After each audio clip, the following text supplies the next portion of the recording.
লা লিগার চলতি মৌসুমে শুরু থেকেই দাপট দেখানো বার্সার শিরোপা জয়ের পথটা বেশ মসৃণই ছিল।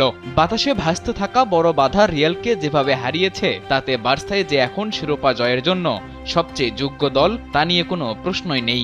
মৌসুমের বাকি 3 ম্যাচে কেবল এক জয় পেলেই নিশ্চিত হবে লিগ শিরোপা।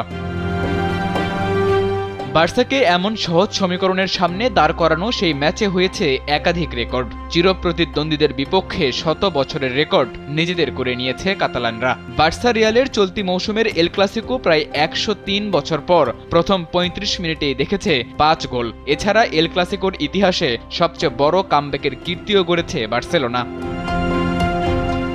চলতি মৌসুমে লা লিগায় বার্সার এটি ষষ্ঠ কামব্যাকের রেকর্ড। এছাড়া একাধিক গোল হজমের পর বার্সা এবার ম্যাচ জিতেছে 3 বার। দলগত পারফরম্যান্সের পাশাপাশি বার্সার ফুটবলারদের ব্যক্তিগত অর্জনের পাল্লাটাও বেশ ভারী হয়েছে। বার্সার ব্রাজিলিয়ান তারকা রাফিনিয়া চলতি মৌসুমের ক্লাব প্রতিযোগিতায় মোট গোল করেছেন 34টি। এটি তার ক্যারিয়ারের এক মৌসুমে সর্বোচ্চ গোল দেওয়ার রেকর্ড। এছাড়া জাভি হার্নান্দেজের পরে প্রথম কোনো খেলোয়াড় হিসেবে 3-এর অধিক গোলের অ্যাসিস্ট করলেন ফেররান তোরেস। আর লামিনে ইয়ামাল তো বয়সটা 18 হওয়ার আগেই ছুঁয়ে ফেলেছেন লা লিগায় 12 গোলের রেকর্ড।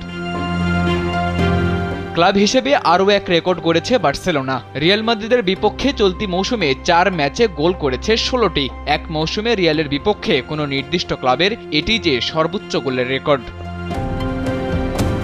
ক্লাব আর ফুটবলারদের অর্জনের পাশাপাশি বার্সার মাস্টারমাইন্ড হ্যান্সি ফ্লিকও গড়েছেন বড় এক রেকর্ড। পেপ গার্দিওলার পর কেবল দ্বিতীয় ম্যানেজার হিসেবে নিজের প্রথম 4টি এল ক্লাসিকোর সবটিতেই জয়ের রেকর্ড এখন তার নামের পাশে।